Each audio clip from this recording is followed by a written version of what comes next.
Hello and welcome to FX Street Currency in Play. I am Matt Brown and I'm joined today by Mark Oswald, who is strategist at ADM ISI. Thank you for coming on to the show. Happy Friday to you, Mark. It's a busy day. It's lots out there. There's a lot going to be happening today, yes, indeed. Obviously, one of the primary points of focus is going to be Mrs May's speech on Brexit in Florence. I think the interesting part is this speech has been approved by the Cabinet, and yet she is going to be trying to appease a lot of different groups here. So how she actually manages a very delicate balancing act between the Brexiteers and the Remainers, between satisfying the EU negotiators that the UK is being serious, how she assures the general public that actually some progress is being made, because I think the big fear that, or the one thing that the Brexiteers and the Remainers are united on at the moment is they don't feel it's going particularly well. So hopefully this may move things on a little bit. Well, let's see if Theresa May can have a renaissance herself, hopefully. Indeed. In Florence. What do you think that will mean for certainly the euro sterling?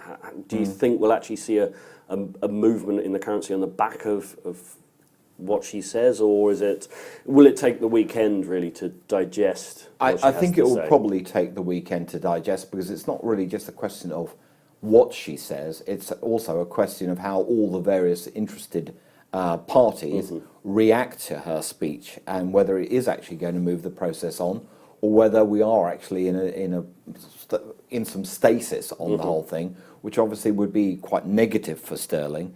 The other wild card in all of this is if there are some surprises in the German election on Sunday, which I wouldn't rule out.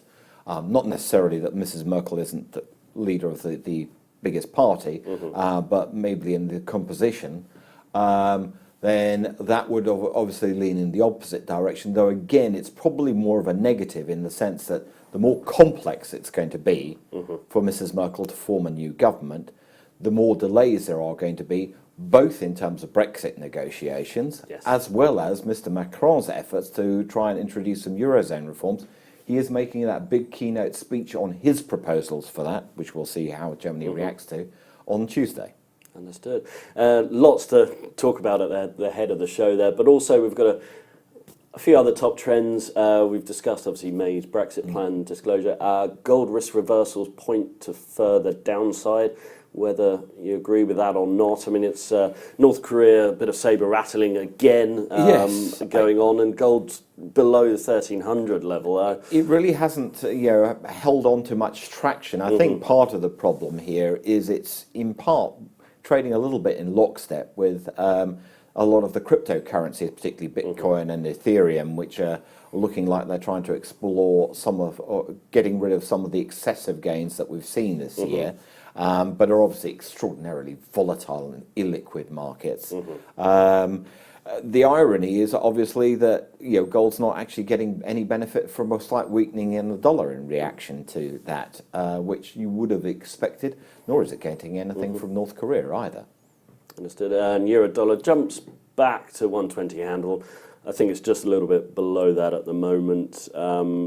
Again, probably we'll look at the German election as a key focus, and the Fed this week, of course. Yes, I mean, I think part of that, again, has been the case from the whole march up from 108. This is really more about dollar weakness, in this case due to the geopolitical tensions, rather than euro strength.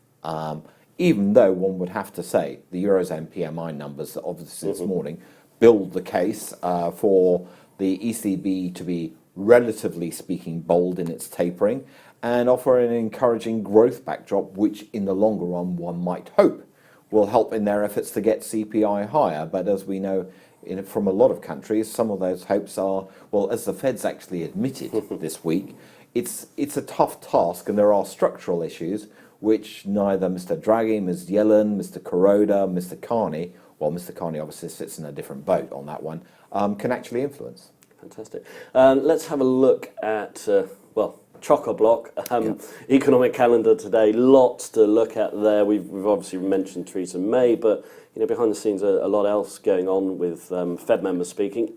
Well, I what mean, stands out? Well, I mean, first of all, in terms of the Fed speakers, one has to be a little bit cautious here because pretty much all of those lean in one specific direction. Mr. Williams is a quasi-hawk, Mrs. George is an arch-hawk, and Mr. Kaplan is another quasi-hawk. So we're not seeing the complete picture. But as we saw with the dot plot on Wednesday, even those who expressed doubts about the inflation trajectory and the rate trajectory haven't actually shifted their opinions too much, which is notable. So it will be interesting to see what they say. I would imagine they'll try and actually line up behind Ms. Yellen, because this is really where the message from the Fed to everybody else.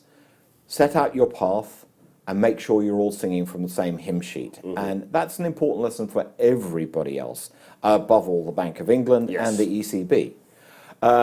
Other items, Canada consumer prices, well worth keeping an eye on. If that starts to pick up a little further, then we'll probably start to reignite talk about another Bank of Canada rate hike in December. I still think it's more likely to happen in Q1. And the US PMIs. PMIs have a tendency to reflect psychological factors. Therefore, there are some downside risks. The forecast is for, as they were for all the PMIs today, is for something basically unchanged at those relatively strong levels that we've seen. It could get pulled down. For those who overreact to that, all I would remind them to do is go and have a look at the Philadelphia Fed Index yesterday, which showed a decent headline gain, but showed even stronger gains in all the important categories, bar employment.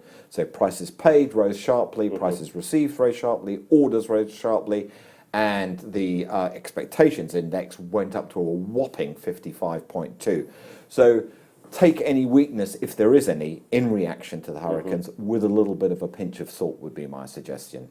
Understood. So lots to look forward to as well over the weekend. But in the meantime, Mark, thank you very much for joining us on FX Street, Currency in Play.